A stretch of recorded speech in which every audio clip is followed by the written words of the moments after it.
বেশ কয়েকদিন ধরে মাছ মাংস খেতে খেতে ফ্রিজে জমে গেছিল প্রচুর সবজি। সেই সবজি দিয়েই আজকে লাঞ্চের থালাটা সাজিয়ে নিচ্ছি। প্রথমেই বাটি চাপা দিয়ে ভাত নিয়ে নিচ্ছি, যেটা দেখতেও ভালো লাগে আর খেতে তো ভালো লাগে খাওয়ার সময়।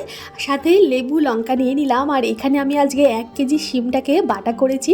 সিম বাটার রেসিপি আগেও আপনাদের সাথে শেয়ার করেছি, আমার ইউটিউব চ্যানেলে পেয়ে যাবেন। রসুন লঙ্কা ধনেপাতা মেন ইনগ্রিডিয়েন্ট, এছাড়া একটু লবণ মিষ্টি তো দিতে হবেই। কাঁচা পেঁয়াজ দিয়ে খেতে দারুণ লাগে গরম ভাতে। আর এটা কিন্তু বাঁধাকপির তরকারি, মোচা ভেবে ভুল করবেন না। লোহার কড়াইতে রান্না করতে করতে গ্যাস বন্ধ করে মেয়েকে স্কুলের বাসে তুলতে গেছিলাম বলে এরকম কালচে রং হয়ে গেছে।